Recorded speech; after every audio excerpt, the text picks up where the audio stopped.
এই যে লেখা আছে জয় বাংলা বলে আগে বাড়ো, আগে বাড়োটা কি? আগে বাড়োটা কি? দায় আওয়ামী লীগ সরকার এড়াতে পারবে না। জনগণের আদালতে তাদেরকে বিচারের সম্মুখীন হতেই হবে, সেটা আজ হোক অথবা কাল হোক। জনগণের মত প্রকাশের উপরে হামলা করে এখানে সারা জীবন ক্ষমতায় টিকে থাকা যাবে না।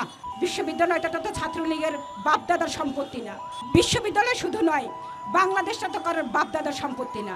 তাহলে কেবলমাত্র ক্ষমতাসীন দলের সঙ্গে যারা জড়িত তারাই কেন এই যে বিশ্ববিদ্যালয়ের সমস্ত জায়গা দখল করে বসে থাকবে? এই যে মেট্রো রেলে বলা হয়েছিল কি যে কোনো প্রকার গ্রাফিটি অঙ্কন করা চলবে না, কোনো পোস্টার লাগানো যাবে না, কোনো ব্যানার লাগানো যাবে না, কোনো ফেস্টুন টানানো যাবে না। কি দেখতে পাচ্ছেন আমাদের পিছনে আছে, এই যে লেখা আছে জয় বাংলা বলে আগে বাড়ো। আগে বাড়োটা কি? আগে বাড়োটা কি? বাংলা ভাষা তো না। তাহলে এই আগে বাড়ো কথাটা কি বোঝাচ্ছে? তার মানে বুঝতে হবে যে যে আইন তারা নিজেরা লঙ্ঘন করে, সেই আইন যদি আমরা রক্ষা করতে চাই তারপরেও আমাদের উপরে দমন পীড়ন করে। কেন? কারণ হচ্ছে ওই একচেটিয়া যে অধিকার, এই অধিকারটা তারা ভোগ করতে চায়। আর আমরা যদি সেটাকে মুছে দিয়ে আমাদের কথাটা বলতে চাই, জনগণের কথাটা বলতে চাই, তাহলে আমাদেরকে বহিষ্কার করবে, আমাদেরকে জেলে ঢুকাবে, আমাদের নামে মামলার ব্যবস্থা করবে। এই যে দমনকারী সরকার, এই যে নিপীড়নকারী সরকার, এই সরকারকে আমরা জানিয়ে দিতে চাই যে বাংলাদেশ কারোর বাপদাদার সম্পত্তি না।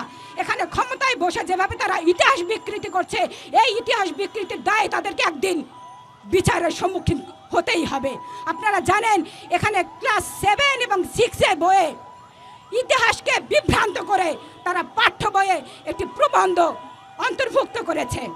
আমরা বলতে চাই ভারতের তাবেদারি করে, ভারতের হয়ে ইতিহাস লিখে আমাদেরকে, আমাদের শিক্ষার্থীদেরকে যে পড়ানোর ব্যবস্থা এখানে আওয়ামী লীগ সরকার করছে, আমরা ইদানিং দেখতে পাচ্ছি যে এই যে 2024 সালের 7 জানুয়ারি যে নির্বাচনটি তারা সম্পন্ন করলো, জনগণের নাকের ডগার দিয়ে, জনগণকে তোয়াক্কা না করে, জনগণকে জিম্মি করে তারা যে নির্বাচনটি সম্পন্ন করলো, এই নির্বাচনে যারা প্রার্থী হয়েছে তারা নিজেদেরকে ফাটাকেষ্ট মনে করে।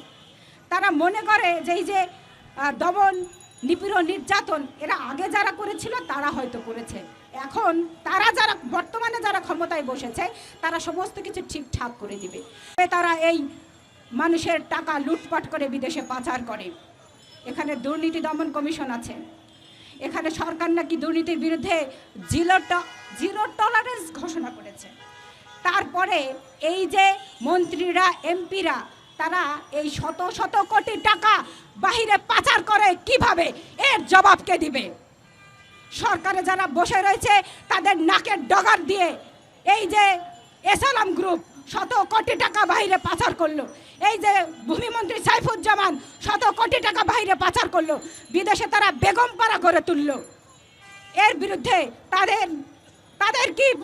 তাদের কি এখানে কার্যকর পদক্ষেপ রয়েছে? বন্ধুগণ, আপনারা জানেন যে এখানে জনগণের রক্ত ঘামের টাকা তারা এভাবে একের পর এক, দিনের পর দিন নিয়ে যাচ্ছে।